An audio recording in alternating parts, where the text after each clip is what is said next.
ಉಪವಿಭಾಗದ ಅಂದರೆ ಜಮಖಂಡಿ ಉಪವಿಭಾಗದ ಎಲ್ಲ ಸಾರ್ವಜನಿಕರಿಗೆ ಮತ್ತು ಪಡಿತರ ಅಂಗಡಿಯ ಮಾಲೀಕರುಗಳಿಗೆ ಒಂದು ವಿಶೇಷವಾದಂತಹ ಸೂಚನೆಯನ್ನು ನಾವು ಈ ಮೂಲಕ ಕೊಡ್ತಾ ಇದ್ದೇವೆ. ತಮಗೆಲ್ಲ ಗೊತ್ತಿದೆ, ಪಡಿತರ ಅಕ್ಕಿ ಏನು ಪ್ರತಿ ಒಬ್ಬ BPL ಕಾರ್ಡ್ ಹೋಲ್ಡರ್ನ ಪ್ರತಿ ಒಬ್ಬ ಫ್ಯಾಮಿಲಿಯ ಒಬ್ಬ ವ್ಯಕ್ತಿಗೆ 10 kg ಅಕ್ಕಿಯನ್ನು ನಾವು ಕೊಡ್ತೇವೆ. ಇದು ಪ್ರತಿ ತಿಂಗಳು ಡಿಸೆಂಬರ್ 10ರಿಂದ 20 ಪ್ರತಿ ತಿಂಗಳು 10ರಿಂದ 20ರವರೆಗೆ ಆಗ್ತದೆ.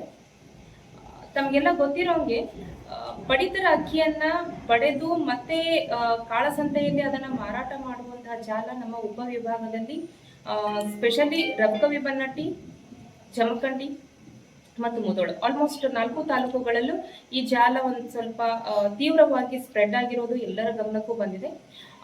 ಮಾನ್ಯ ಜಿಲ್ಲಾಧಿಕಾರಿಗಳು ಮತ್ತು ಜಿಲ್ಲಾ ಉಸ್ತುವಾರಿ ಸಚಿವರು ಮತ್ತು ಎಲ್ಲ ಶಾಸಕರುಗಳ ನಿರ್ದೇಶನ ಏನಿದೆ ಅಂದ್ರೆ ಯಾವುದೇ ಕಾರಣಕ್ಕೂ ಕಾಳಸಂತೆಯಲ್ಲಿ ಈ ಪಡಿತರ ಅಕ್ಕಿ ಮಾರಾಟ ಆಗ್ಲಾರ್ದಂಗೆ ತಡೆಗಟ್ಟಬೇಕು ಅಂತ ಹೇಳಿ. ಸೊ ಈ ನಿಟ್ಟಿನಲ್ಲಿ ನಾವು ಉಪವಿಭಾಗ ಮಟ್ಟದಲ್ಲಿ ಸಭೆಯನ್ನ ಕರೆದು ಎಲ್ಲ ಅಧಿಕಾರಿಗಳಿಗೆ ನಿರ್ದೇಶನವನ್ನ ಕೊಟ್ಟಿದ್ದೇವೆ. ಹಾಗೆ ಎಲ್ಲಿಯಾದರೂ ಪಡಿತರ ಅಕ್ಕಿಯನ್ನ ಮಾರಾಟ ಮಾಡುವ ಜಾಲ ಅಥವಾ ಮಾರಾಟ ಮಾಡುವಂತಹ ಜನರು ಕಂಡು ಬಂದ್ರೆ ಸಾರ್ವಜನಿಕರು ನಮಗೆ ಮಾಹಿತಿಯನ್ನ ನೀಡಬೇಕು.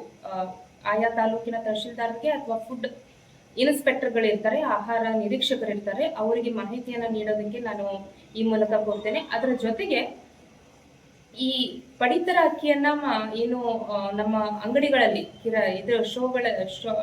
ಅಂಗಡಿಗಳಲ್ಲಿ ನಾವು ಏನು ಕೊಡ್ತೀವಿ, ಆ ಎಲ್ಲ ಅಂಗಡಿಕಾರಗಳಿಗೆ ನಾನು ಏನು ನಿರ್ದೇಶನ ಕೊಡ್ತೀನಿ ಅಂತಂದ್ರೆ, ತಮ್ಮ ವ್ಯಾಪ್ತಿಗೆ ಬರುವಂತ ಯಾವುದೇ ಒಬ್ಬ ವ್ಯಕ್ತಿ ಆ ಅಕ್ಕಿಯನ್ನ ಮಾರಾಟ ಮಾಡಿದ್ದು ಕಂಡು ಬಂತಂದ್ರೆ ತಾವು ದಯವಿಟ್ಟು ಮಾಹಿತಿಯನ್ನ ಕೊಡಬೇಕು. ಅದರ ಜೊತೆಗೆ ಒಂದು ವೇಳೆ ಈ ರೀತಿ ಮಾರಾಟ ಆಗಿರುವುದು ತಾವು ಹಂಗೆ ನಡ್ಸ್ಕೊಂಡು ಹೋದ್ರಿ ಅಥವಾ ನಮ್ಗೆ ಮಾಹಿತಿ ಕೊಡ್ಲಾದೆ ಹಂಗೆ ನಡೀತಾ ಇತ್ತು ಅಂತಂದ್ರೆ ತಮ್ಮ ಅಂಗಡಿಯ ಲೈಸೆನ್ಸ್ ಅನ್ನ ನಾವು ರದ್ದುಗೊಳಿಸುವಂತ ಕೆಲಸವನ್ನ ಮಾಡ್ತೇವೆ.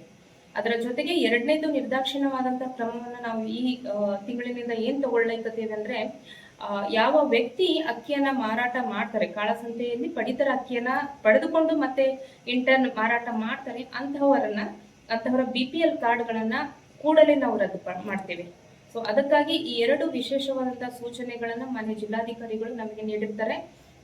ಹಾಗೆ ಎಲ್ಲ ಕಡೆನೂ ನಾವು ಸಕಲ ಸಿದ್ಧತೆಯನ್ನ ಮಾಡಿ ಎಲ್ಲಿಯೂ ಸಹ ಮಾರಾಟ ಆಗ್ಲಾರ್ದಂಗೆ ಮತ್ತು ಅದು ಸಾಗುವಳಿ ಆಗ್ಲಾರ್ದಂಗೆ ತಡೆಗಟ್ಟುವಲ್ಲಿ ನಾವು ಕೆಲವೊಂದಿಷ್ಟು ಚೆಕ್ ಪೋಸ್ಟ್ಗಳನ್ನ ಮತ್ತು ಕೆಲವೊಂದಿಷ್ಟು ಅಧಿಕಾರಿಗಳ ತಂಡವನ್ನ ರಚನೆ ಮಾಡಿ ಎಲ್ಲ ಕಡೆ ಸ್ಪ್ರೆಡ್ ಮಾಡಿದ್ದೇವೆ. ಇನ್ನು ಮುಂದೆ ಆ ರೀತಿ ಏನಾದರೂ ಕಂಡು ಬಂತು ಅಂತಂದ್ರೆ ಬಹಳ ತೀವ್ರವಾಗಿ ನಿರ್ದಾಕ್ಷಿಣ್ಯವಾದಂತಹ ಕ್ರಮಗಳನ್ನ ನಾವು ಕೈಗೊಳ್ಳಬೇಕಾಗ್ತದೆ.